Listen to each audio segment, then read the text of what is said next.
bikin bangga, bangga bersarung mangga. Hari ini akan kita hadirkan ilmu menyambut Ramadan. Tentunya ada ilmu berpuasa, singkat saja. Nanti ada taraweh, ada membaca Al-Quran, tadarrus. Pastikan Anda melakukan sholat taraweh. Kemudian pastikan Anda juga membaca Al-Quran, tadarrus. Tapi yang paling utama dan pertama adalah puasa. Yang wajib adalah puasa. Ada catatan-catatan fikih praktis yang kami hadirkan. Mohon dimurajaah kembali di video-video yang sudah ada atau di catatan buku praktis seperti ini. Ada 9 hal yang membatalkan puasa dan 9 orang yang tidak wajib berpuasa. Di sela-sela ini di antara bab buku ini, akan tapi tentunya tidak akan kita baca ini. Ada 9 hal yang membatalkan puasa dan 9 orang yang tidak wajib berpuasa. Mohon dimurajaah kembali nanti. Di dalam berpuasa, puasa alhamdulillah kita sudah bisa puasa. Tapi kita perlu lebih mantap lagi ilmu puasanya. Dimulai dengan memasuki bulan Ramadan. Kapan sih? Dimulai dengan memasuki bulan Ramadan, kemudian niat puasa. Harus tahu kapan waktunya niat. Waktunya niat puasa itu adalah mulai maghrib. Maghrib tadi itu sudah masuk hari esok. Jadi di dalam Arab itu waktu itu berganti bukan jam 00.00, bukan. Tapi dimulai dari waktu maghrib tiba itu kita telah berganti hari. Artinya puasa hari esok itu boleh kita lakukan niatnya kapan? Di maghribnya. Jadi maghrib tadi itu boleh niat besok. Jadi kalau Anda ingin niat takut lupa, tidak harus nunggu setelah taraweh. Habis buka pun, saat buka pun sudah boleh niat esok hari. Ini harus tahu waktunya. Kemudian niat berpuasa waktunya mulai dari waktu maghrib tiba sampai subuh. Selagi Anda belum masuk waktu subuh, Anda boleh niat. Jadi panjang tuh niatnya, waktunya. Dan niat harus di malam itu sebelum subuh tiba.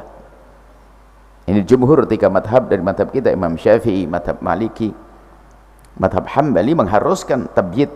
Niat kita harus di malam itu sebelum subuh tiba. Kalau sampai subuh belum niat, nggak dianggap sah puasanya. Itu menurut jumhur ulama, kebanyakan ulama termasuk madhab kita Syafi'i. Jadi harus niat. Bebas, habis maghrib boleh, habis ini. Sampai mungkin saking takutnya lupa. Ini contoh ini ekstrim. Biarpun tidak harus Anda lakukan. Cuman namanya orang, niat itu kan cuma melintaskan di hati, aku ingin puasa besok. Bahkan seandainya Anda di dalam sholat, serem nih. Lagi sholat, Allahu Akbar, ingat besok puasa, langsung lintaskan di hati, sah kok puasa niatnya. Allahu Akbar kabir, alhamdulillah katsirun. Besok mau puasa. Biarpun itu tandanya Anda tidak khusyuk. Tapi puasa sah niatnya. Niat di dalam hati, niat di dalam hati. Niat. Kalau lagi sholat, niat di dalam hati. Misal, ya jangan gitu dong, masa ini cuma gambaran orang mungkin namanya takut lupa. Kemudian cara niatnya pun cukup melintaskan di hati, gak usah pakai ribet-ribet. Nawaitu shoma ghadin an ada'i fardhi syahr Ramadan hadisan wa lillahi ta'ala. Itu panjang, itu kesempurnaan. Bagus kalau ada menghafal. Jangan sampai gara-gara tidak hafal niat lalu nggak bisa puasa. Ini kejadian ibu-ibu tidak puasa. Kenapa? Kata Ustadz, kalau nggak niat nggak sah puasanya, maka saya nggak puasa. Loh, kenapa ibu nggak niat? Karena saya nggak terawih. Terus apa hubungannya? Sebab saya niatnya ngikut imam terawih. Kalau nggak terawih kan nggak ada yang mimpin, berarti saya nggak bisa niat. Wah, ini salah gurunya. Niat tidak harus pakai nawaitu, cukup Anda lintaskan di hati, saya puasa Ramadan itu loh. Puasa Ramadan wajib nggak? Wajib. Itu sudah selesai. Aku niat puasa Ramadan, lintaskan di hati, seret, sudah selesai. Cuma diucapkan dengan lisan sunnah, aku ingin puasa, aku mau puasa besok hari di bulan Ramadan. Selesai. Karena fardu, karena Allah Ta'ala. Anda sempurnakan dengan itu. Akan tapi cukup Anda melintaskan, sudah sah. Supaya nggak bingung. Kemudian nanti dalam niat di hari pertama itu khawatir kita lupa. Kalau lupa kan nggak sah niatnya, lupa. Maka nanti ada madhab lain, contohnya madhab Malik. Sengaja kami hadirkan madhab Malik, dalam catatan ini juga ada, untuk mengantisipasi, membuat stok niat. Jadi dalam madhab Malik itu boleh kita di malam pertama itu Anda niat, saya niat puasa di penuhnya 30 hari bulan Ramadan. Jadi dirapel niatnya di awal. Jadi besoknya tinggal nggak usah pakai niat. Itu bisa ikut madhab niat saja madhab Malik. Cuman mentang-mentang ikut madhab Malik, jangan lupa Syafi'i, tetap besok niat setiap malam, besok niat setiap malam, besok niat setiap malam. Kalau tiba-tiba lupa saja, bilang aku punya stok. Gitu aja. Jadi untuk digampangkan puasa itu jangan bingung. Baik, urusan niat digampangkan, selesai. Kemudian setelah itu ada hal yang harus Anda mengerti. Orang yang wajib puasa itu siapa? Dan yang membatalkan puasa itu apa? Yang wajib puasa, Anda wajib puasa. Ya, nanti ada orang yang tidak wajib puasa. Yang menjadi tidak wajib puasa adalah anak kecil, orang gila. Anak kecil, orang gila, mudah dihafal. Jadi kalau belajar fikih dengan kami, insya Allah Anda keluar dari majelis ini hafal, nggak usah pusing. Cara menghafalnya sudah dihadirkan. Yang nggak wajib puasa, anak kecil, orang gila. Orang gila sama anak kecil biasanya mirip-mirip, akalnya belum sempurna. Anak kecil, orang gila. Yang nggak wajib puasa lagi apa? Orang sakit, orang tua. Orang tua itu kayak orang sakit itu kayak orang tua. Kan gitu aja, gampang hafalnya. Jadi kalau belajar tuh gimana cepat ngafal? Sudah dapat 4. Anak kecil, orang gila, orang sakit, orang tua. Langsung hafal nanti kalau belajar di sini. Kalau udah hafal masuk SLB nanti. Ayo. Orang sakit, sakit apa? Yang sakit yang memberatkan dia berpuasa sampai pingsan, sampai menjadi sakit. Harus ada ilmunya juga itu penjelasan. Kalau enggak nanti tiba-tiba ada seorang anak gadis nggak puasa. Kenapa, Dok? Nak, kamu enggak puasa? Sakit. Sakit apa? Sakit jerawat. Ya enggak, bukan itu. Sakit yang menjadikan dia berat puasa. Melintir-melintir perutnya, lemes, sakit. Orang tua, tua itu kayak apa? Tua yang tampak kayak orang sakit. Tua. Ada orang umur 70 keker gak perkasa, bukan itu. Tua menjadikan lemes. Maka jangan dipaksa dia berpuasa. Dia tidak wajib berpuasa. 4.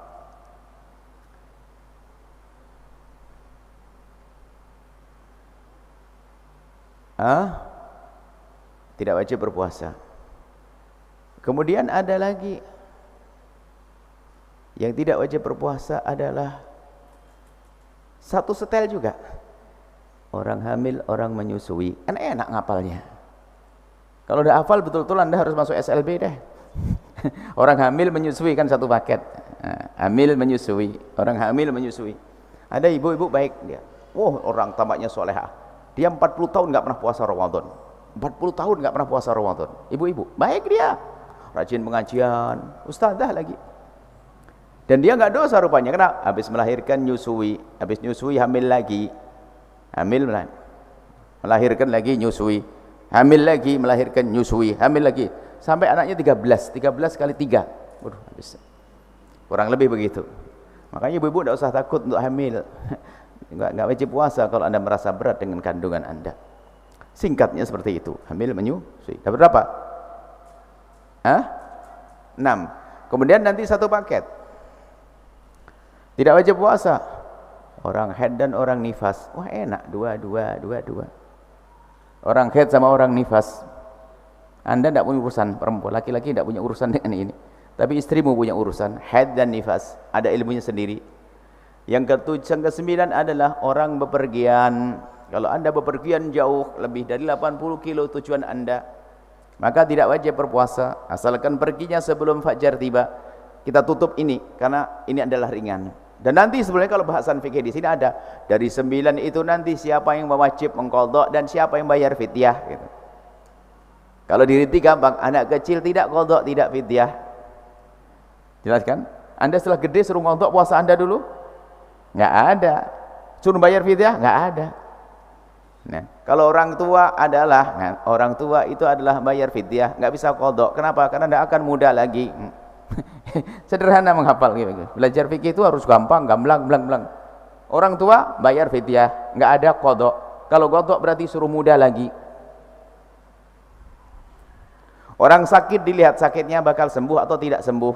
Kalau sakitnya sembuh, qadha. Kalau nggak sembuh kalau nggak sembuh berarti fidyah. Kayak orang tua. Karena orang tua nggak muda lagi, orang sakit yang nggak ada harapan sembuh, fidyah.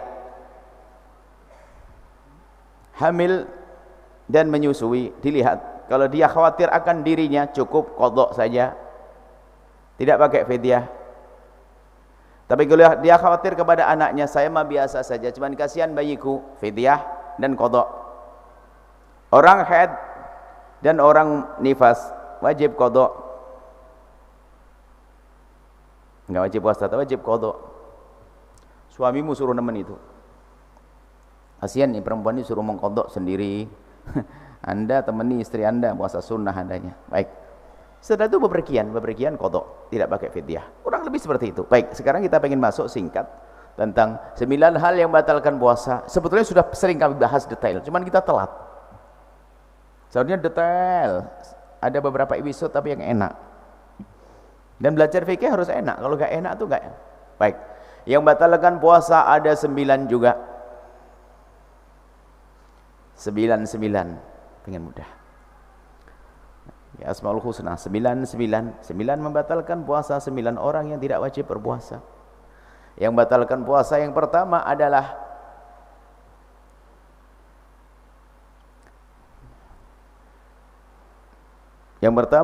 memasukkan sesuatu ke salah satu lubang yang 5. Isinya banyak.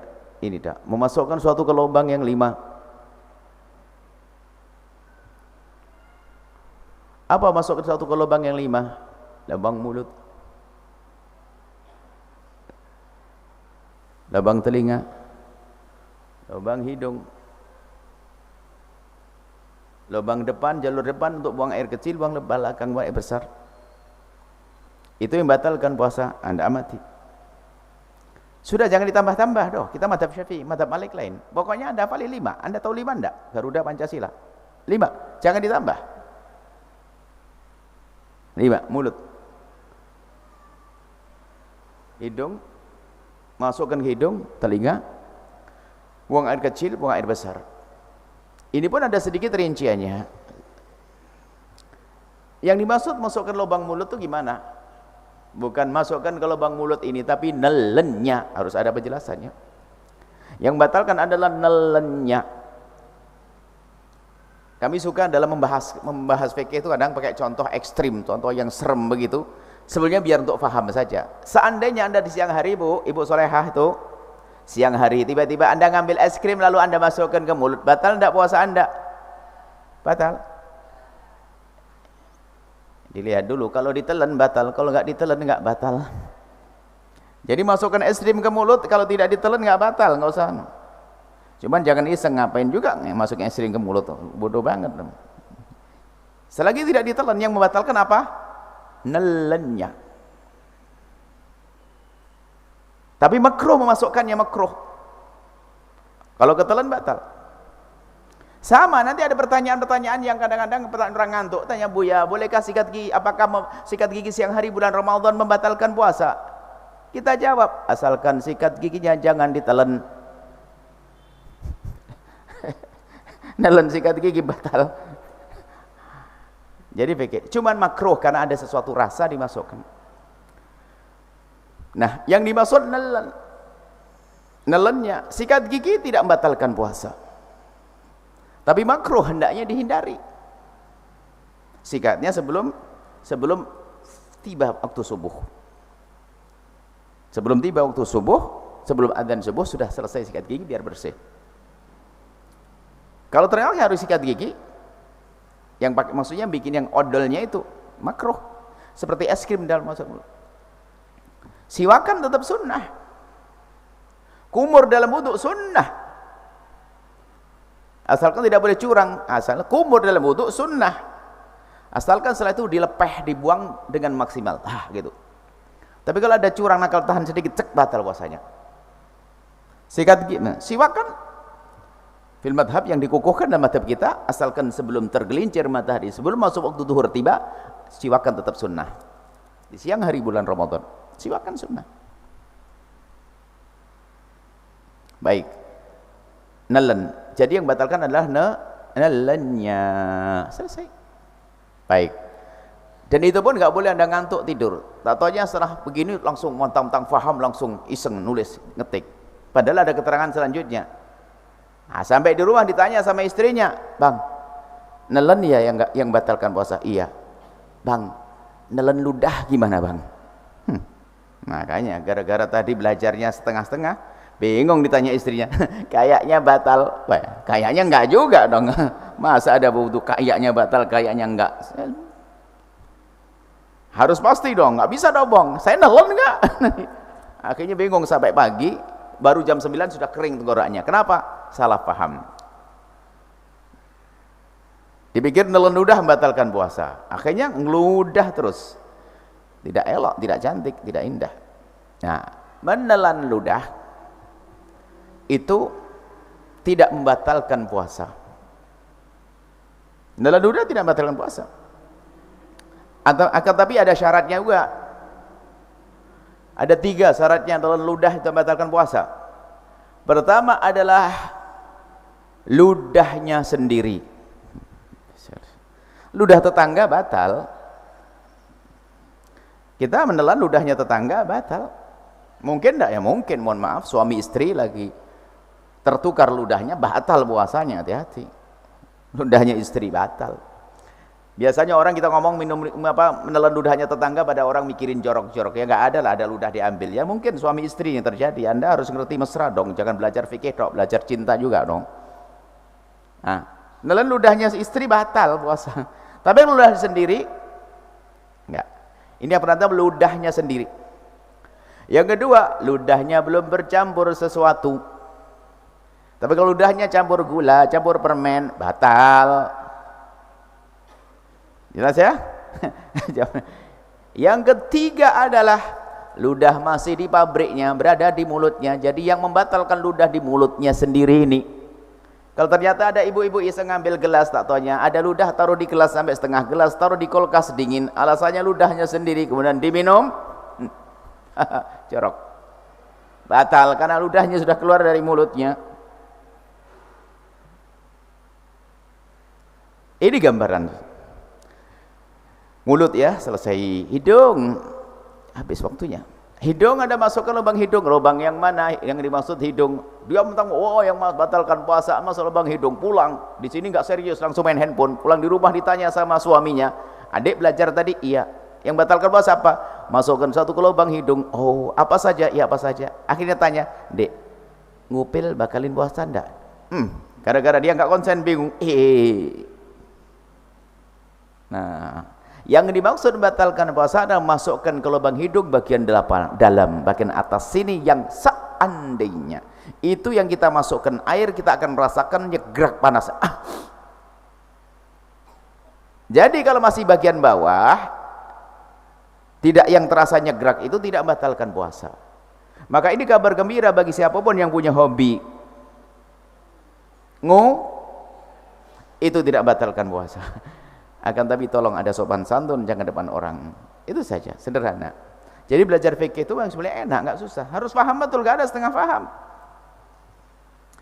Masukkan ke lubang hidung dalam mazhab Syafi'i. Mana yang di lubang hidung? Lubang telinga. Yang dimasuk lubang telinga adalah yang tidak bisa dijangkau oleh jemari. Kalau Anda masukkan jemari kelingking Anda asalkan normal di sini, nggak dipasang kuku panjang begitu, normal nggak ada kukunya, Anda masukkan sini, ini bagian luar, nggak batal puasanya. Tapi dipasang panjangan nih, ya, masuk, batal. Selesai. Kemudian mohon maaf, lubang depan adalah sama. Seorang laki-laki mungkin ada pengobatan, meneteskan suatu ke lubangnya, batal puasanya. Seorang wanita kadang-kadang di saat tertentu harus ada pengobatan, dimasukkan kapsul lubang, batal puasanya. Termasuk mohon maaf, ini majelis mulia, harus kita angkat ibadahnya majelis. Kita tidak boleh ngomong jorok, tapi majelis. Seorang perempuan, mohon maaf, jika memasukkan jemarinya ke lubang, batal puasanya. Maka bagi wanita di saat hendak beristinja, bersuci dari buang air kecil, cukup dengan perut jemarinya. Kalau dengan perut jemarinya ditekan seperti apapun, itu masih bagian luar. Tapi kalau sudah dibelokkan begini, masuk ke dalam, batal puasanya. Hati-hati. Cukup dengan begini, sudah diatur oleh Allah, cara bersihkan begini. Ada sebagian perempuan yang kena was-was, harus tangannya bergerak-gerak di dalamnya, membatalkan puasa. Lubang belakang juga sama, sampai di sini saja. Insya Allah kita lanjutkan pada pertemuan yang lain insya Allah. Ini hanya singkat biar Anda rindu belajar fikih. Masih ada kurang 8 lagi. Kalau 8 sampai selesai nggak ada hikam nanti. Kita telat, seharusnya Anda ingatkan bahasanya sebelum puasa harus ada persiapan puasa. Tentang ilmu-ilmu puasa.